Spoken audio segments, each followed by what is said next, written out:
마지막까지도 그쪽은 참 당당하더라고요. 결혼 전부터도 그러긴 했죠.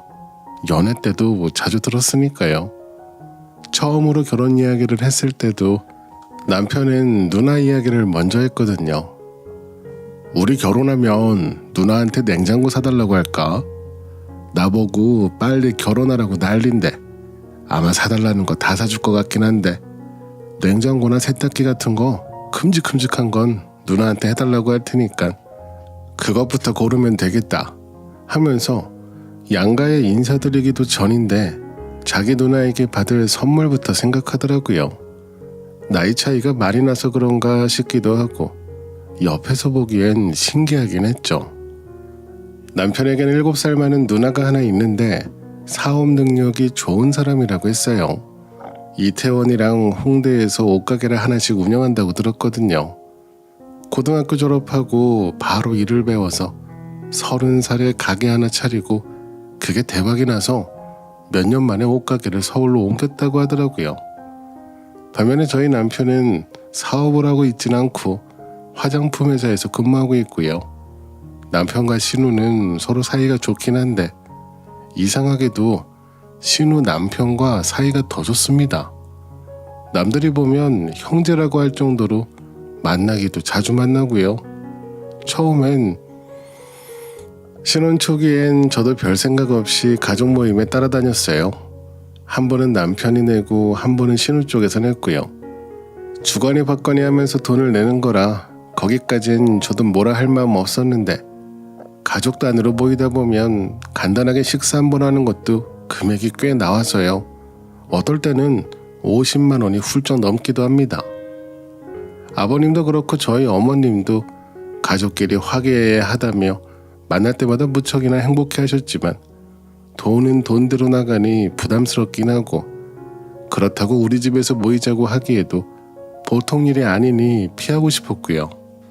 신우네 남편 성격이 화통한 스타일이라 남편이 한 번 내면 얼마 뒤 자기도 내야겠다며 만나자고 연락이 오니 악순환 같긴 했어요. 그렇다고 제가 먼저 제 입으로 집에서 만나자고 하긴 싫었습니다. 신우도 집에 초대하지 않았으니 당연히 저도 가만히 있는 게 낫다 싶었고요. 괜히 이야기했다가 어떤 결과가 따를지 너무나 뻔했으니까요. 저러다 말겠지, 몇 번 보다가 질리겠지 하며 있었는데 하루는 신우가 먼저 저에게 연락하더니 통장 이야기를 꺼내더라고요. 자주 만나서 사이좋게 지내는 건 좋은데 지나친 것 같다고 이렇게까지 해야 할 필요가 있냐며 조절이 필요하다고 하길래 가만히 들어보니 가족 통장을 만들어서 매달 얼마씩 넣어놓자고 거기 모인 금액 안에서 만나는 횟수도 정하고 식사 메뉴도 정하자며 제가 듣기엔 매우 합리적인 소리 같았습니다. 그러면서 저에게 기왕 모으는 거면 내가 매달 50씩 넣어놓을 테니까 올케는 편한 대로 넣어놔. 그리고 거기 술값이며 밥값이며 계산하라고 시키지 뭐. 아니다. 그래도 가족 통장이니까 서로 30씩 내고 나중에 통장이 비거나 하면 내가 슬쩍슬쩍 넣어놓을게. 그렇게 하는 게 좋겠다. 그럼 올케도 더 편할 거고. 매달 30이라는 소리에 말문이 막히긴 했지만 그 통장 안에서 모든 비용이 다 나갈 거라 생각하니 넣었다가 어디 사라지는 것도 아니고 괜찮다고 생각했죠. 솔직히 한 달에 30만 원이 뭐예요. 술값까지 합치면 더 나가면 나갔죠. 그 핑계로 남편 지갑 단속도 할 수 있고 매형이 저번에 사줘서 이번에 내가 샀다 이런 소리를 애초에 막아버릴 수 있으니 저는 괜찮다고 생각했습니다. 나중에 남편과도 이야기해보고는 가족 통장을 하나 만드는 걸로 결론이 났고요. 그렇게 4년 전에 통장 개설해서 그동안 한 달도 빼지 않고 차곡차곡 모아놨습니다. 근데 몇 달 전까지만 해도 외식이 불가능한 상황이었잖아요. 가족끼리 모이는 것도 참아달라고 TV에 나왔을 정도라 매달 30만 원씩 통장에 넣어두긴 하는데 정작 만날 일이 없어져서 쓰지를 못하고 쌓아놓기만 했었습니다. 그렇게 거의 3년을 꼬박 모았죠. 그러다 작년 연초에 가족끼리 한번 만나자고 이야기가 나와서 모아놓은 돈을 어디 좋은 곳에 가서 식사하는 건가 싶었는데 갑자기 신우에게 전화가 와서는 반찬 이야기를 하는 겁니다. 이번에 모이는 날짜 들었지? 원래 밖에서 만나려고 했는데 아직 상황이 그렇잖아. 부모님 건강도 그렇고 그냥 본가에서 모이기로 했어.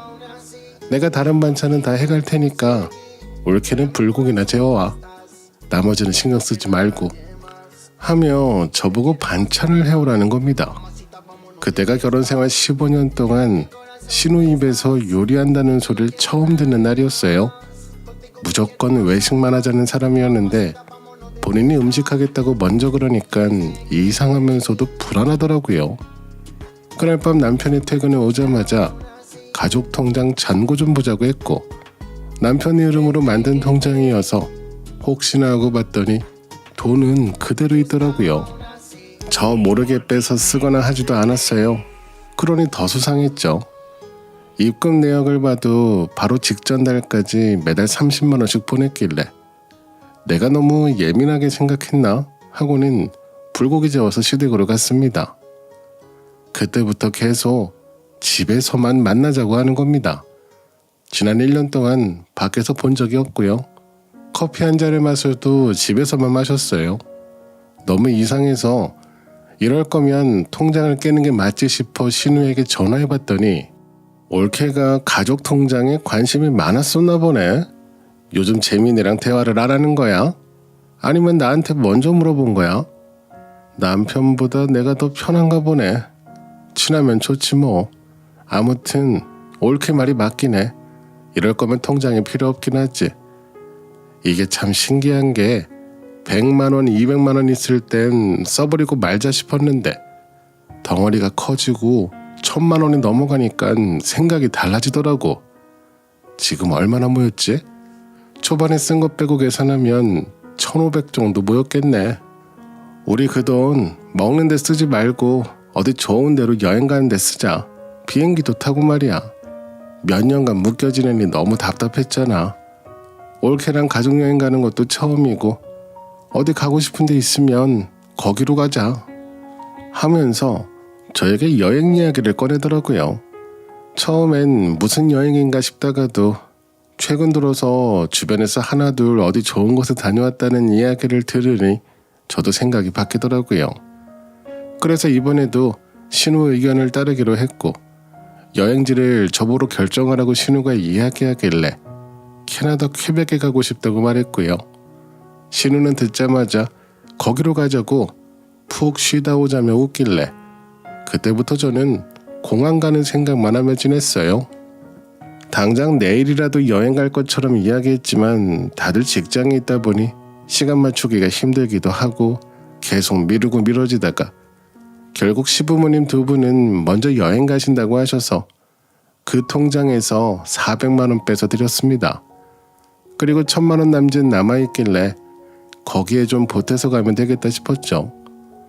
한 달이 더 지나고 나서야 간신히 스케줄이 맞아서 이제 가나보다 싶었는데 신우에게 전화가 오더니 저에게 대뜸 그러는 겁니다. 우리 여행 가는 거 말이야. 올케는 다음에 같이 가자. 이번엔 힘들 것 같아. 엄마가 같이 가고 싶다 하셔서 그럼 우리 애 맡길 것도 없고 애들도 데려가야 하고 올케랑은 다음에 한적하게 다녀오자고 하면서 거의 통보식으로 이야기하길래 저도 기분이 상한 상태라 신우에게 물었죠. 그럼 여행 비용은 가족 통장에서 쓰지 않는 거냐고. 이참에 그냥 반 나눠서 그걸로 우리 가족여행이나 다녀오려고 한다 했더니 신우가 정색을 하면서 당연히 이번 여행에 써야지 그걸 왜 나눠? 이번에 재민이도 같이 가는데 그럼 두 가족 다 가는 거잖아. 계산이 이상하게 하네. 여행 못 가서 그러는 거면 아니 솔직히 말해서 올케 입장에서도 시엄마네랑 함께 어디 다니기 싫잖아. 차라리 친정에서 쉬는 게 편한 거 아니야? 아무튼 그렇게 알고 나중에 재민이랑 이야기해보던가 하며 이야기 도중에 끊어버리더라고요. 그래서 남편하고도 이야기를 해봤는데 너무 당연하다는 듯이 자기 누나 말이 옳다고 엄마 모시고 가니깐 당신 편하라고 그런 것 같은데 왜 이렇게 예민하게 구냐길래 내가 다른 건 넘어가도 그 통장 그렇게 쓰는 건 못 참겠다고 했어요. 그 돈 묶어놓고 여행 핑계로 시댁에서 밥하고 신혼에 가서도 밥하고 돈 아낀다는 이유로 그동안 참은 게 얼만데 그걸 저렇게 써버리냐고 남편은 가지 말라고 했죠. 근데 듣지 않았어요. 결국 비행기를 타고 가버리는 겁니다.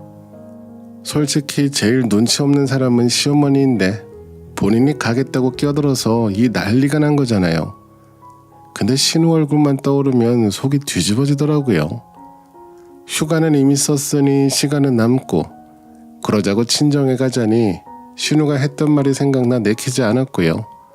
그냥 집에서 밀린 잠이나 자고 아이랑 산책이나 다니며 있었는데 공원에서 어떤 할아버님이 아이랑 놀고 있는 모습이 눈에 들어오더라고요. 그 순간 시댁에 혼자 계실 아버님 생각이 났고요. 여행 못 간 사람이 저뿐만은 아니잖아요. 어머니만 가셨다고 했으니 아버님 혼자 집에 계실 것 같아서 연락을 해볼까 말까. 지금 맥락에서 시부모 챙기는 게 이게 맞나 싶고 그래도 아버님 혼자 일주일을 지내시는데 식사는 잘 하시려나 걱정도 되고 절대 안 하려고 버텼는데 산책 나갈 때마다 그 할아버지랑 그 아이랑 있는 겁니다. 그러다 3일째 되던 날 아버님께 전화 한번 드려봤어요. 곧바로 받으시는데 옆에서 어머님 목소리가 들리는 겁니다. 아버님은 엄청 밝은 목소리로 어쩐 일이냐고 여행 안 갔냐고 물어보시길래 어머님은 어디 계시냐고 했더니 아버님이 저보고 옆에 있다 바꿔주랴 하시는 겁니다. 너무 기가 막혀서 아무 말도 할 수 없더라고요. 심지어 어머님하고 전화통화까지 했어요.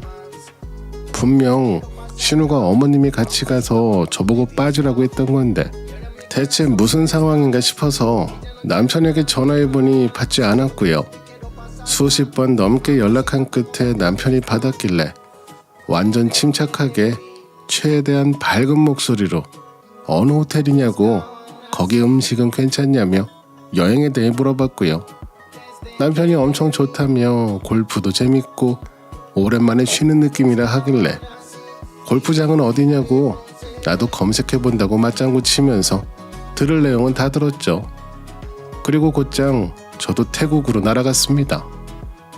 호텔 로비에서 남편을 만났어요. 엄청 즐거워 보이더군요. 뒤에는 신우랑 신우 남편이 팔짱 끼고 들어왔고 제 남편도 혼자는 아니었어요. 옆에 어떤 여자가 있었습니다. 남편보단 나이가 더 들어 보이긴 했는데 관리를 잘했는지 입는 옷이며 머리 스타일까지 있는 힘껏 어려 보이게 꾸몄더라고요. 뒷모습은 30대 같은데 정면은 50대 같았거든요.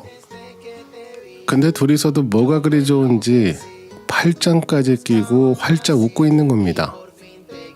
제가 다가가 남편을 부르자 남편은 멈칫하면서 휴대폰을 꺼내보더라고요. 휴대폰에서 제 목소리가 들리는 줄 알았나 봐요. 그래서 남편 등짝에 붙어서 다시 불러줬죠. 여행이 얼마나 좋았으면 시어머님이 엄청 젊어지신 것 같다며 옆에 있는 여자 팔을 붙잡고 이야기하자 남편이 새파랗게 질리는 겁니다. 그러자 뒤에서 신우가 쫓아오며 저를 밀치더니 손님 앞에서 뭐 하는 짓이냐며 저에게 화를 내더라고요. 이번에 여행 오면서 거래처 사장님하고 함께 왔는데 잘 알지도 못하면서 무례하게 뭐 하는 짓이냐 하길래 제가 그랬어요. 무례는 누가 무례하냐고. 아이까지 있는 남동생 데려다 저딴 용도로 쓸 정도면 대체 사업이 어느 정도로 절박하길래 옷만 파는 게 아니라 가족까지 파냐고. 저도 그 자리에서 소리쳤죠. 동생 팔고 시어머니까지 팔고 그 핑계로 나를 못 오게 만들더니 거래처 사장하고 여행 오는데 가족 통장을 쓰냐고. 그 정도로 밑바닥이냐고 저도 쏴붙였습니다. 그러자 신우가 그 큰 덩치로 저를 막 밀어 세우는데 옆에 남편은 쳐다만 보고 있는 겁니다. 결국 호텔 직원들이 와서 말리더라고요. 일단 남편에게 그랬어요. 당장 한국으로 돌아가자고. 앞으로 신우 쪽 사람 그 누구하고도 엮이지 말라 했습니다. 근데 남편이 저에게 호통을 치면서 자기 누나한테 사과하라고, 한국을 가든지 말든지 일단 사과부터 하는 게 순서 아니겠냐고 하는데, 남편이 그러자 신우가 기다렸다는 듯이 바닥에 앉아 우는 겁니다. 신우 남편이 저에게 오더니 저보고 오해라고 하면서 화를 가라앉히라고 하는데, 제가 그랬어요. 그동안 우리 남편 불러다가 골프 치고 술 먹고, 그때도 이렇게 늙은 여자들 데려다가 내 남편 옆에 붙여줬었냐고. 예전에 남편에게 녹용 보내준 것도 이럴라고 보냈냐고 소리쳤죠. 제가 과하게 반응하는 것일 수도 있는데 떳떳했으면 저랑 같이 왔겠죠. 뭐하러 시어머니 핑계까지 대면서 멀쩡한 집안 분위기 가로만들면서 왔겠나요. 제가 오바해서 생각하는 게 절대 아니라고 판단했고 홧김에 말하는 것도 당연히 아니었습니다. 근데 남편이 옆에서 엄청나게 신경질을 부리더라고요. 싸워야 할 사람은 신우인데 그날 호텔 로비에 서서 남편하고 대판 싸웠습니다. 결국 둘이 쫓겨나서 밖에 나왔고요. 출국할 땐 유부녀로 나갔다가 귀국할 땐 싱글로 왔습니다. 신우한테 사과하라고 예전처럼 지내라는데 내 앞에서 무릎 꿇고 빌어도 될까 말까인데 그럴 바엔 혼자 사는 게 낫죠. 남편도 그러자고 갈라서 자고 가볍게 말하길래 거기서 더 확신이 들었네요. 오자마자 변호사 만났고 이혼 소송 진행했고요. 같이 갔다는 여자 사장 가게에 찾아가서 위자료 내놓으라고 한번 뒤집고, 거기가 가게들끼리 다 붙어있는 곳이라 2번 정도 찾아가서 소리치고 그러니깐 다음에 갔을 땐 가게 문을 닫아버리더라고요. 물론 위자료도 받았고요. 당연히 신혼의 가게도 가봤는데 거긴 이미 다 망해가는 분위기라 가족 통장 들고 여행 간 이유를 알 것 같았습니다. 이혼 마무리되고 몇 달 뒤 신우가 연락 와서는 뜬금없이 저에게 사과하며 울길래 대충 예상은 했지만 전 남편도 회사를 관뒀다고 하더라고요. 창피해서 못 다니겠다며 혼자 힘들게 지낸다고 구구절절 이야기하길래 너무 다행이라고 한마디 해주고는 그냥 끊어버렸습니다. 저도 남동생이 하나 있는데 저는 아직도 신우의 정신세계가 이해가 안 갑니다. 이해할 필요가 없긴 하죠. 어차피 이제 남인데 정신 나간 사람이라 생각하려고요. 제 남은 인생 그쪽 사람들과 엮일 일은 절대 없을 것 같습니다.